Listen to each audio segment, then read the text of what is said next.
भयो पास आउँदाखेरि नि जेन्युन आउनु पर्ने आएको छ भाइ आएको त्यो त्यही पास नै अहिलेसम्म आइरहेको छ कि मेरो चाहिँ तपाईँ त्यस्तो हुन्छ जस्तै अब पिकअपको ब्रेक प्याड सुन्नु जस्तै पिकअपको ब्रेक प्याड र एउटा स्कर्पियो ब्रेक तपाईँको लाग्यो भने त्यो पनि लाग्न सक्छ जिपको अलिकति चाहिँ हजुरको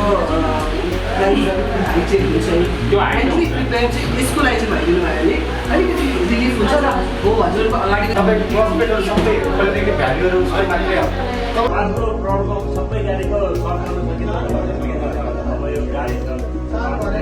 महिना आइटमहरू हामीले के क्याटेगोराइज गरेर सम्झिकै हो त्यसले हामी कहाँ यो महिनामा एकचोटि बिग्रेको सामानहरू 6 महिनामा पर्छ लाइनमा एकचोटि मात्रै बिग्रेको सामानहरू त्यसको स्टक हामीले पनि मेन्टेन गरेर त्यो चाहिँ अर्डर आयो भने त्यो 6 महिना ड्रम बोकेर हालेपछि इन्जेक्टर चाँडै नै जाँदो रहेछ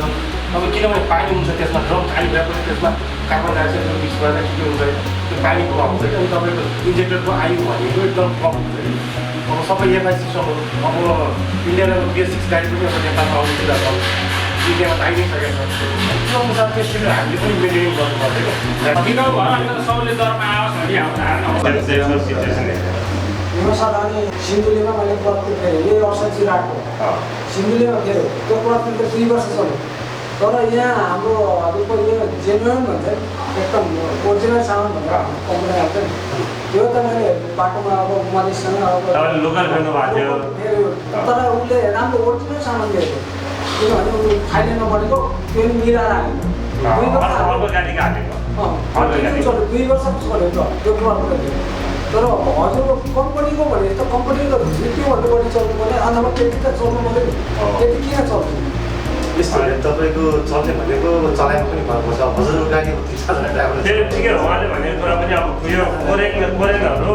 जुन चाहिँ एउटा स्कोरको पनि अहिले लास्ट टाइम एकचोटि आएको थियो हामी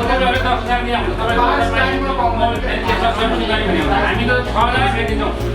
गाडी धेरै कुर्छ भनेर हामी 6जना भेटिन्छौँ माइक त्यही अनुसार गर्छ तपाईँले 10,000मा फेर्नु भने हुन्छ हामी त्यति राख्दैनौँ किन भन्दाखेरि गाडी अब हाम्रो रनिङ धेरै भइरहेको हुन्छ भनेर हामी 6जनामा नै फेरिरहेको हुन्छ तर त्यो अनुसार फेर्दा पनि सामानहरू त्यो अनुसारको अनुसार जस्तो हामी गाडी त सहुलियत भयो भने 6जना फेर्दा 10,000मा 6जना फेर्दाखेरि हामीलाई पनि त अलिकति सहुलियत त्यो अनुसार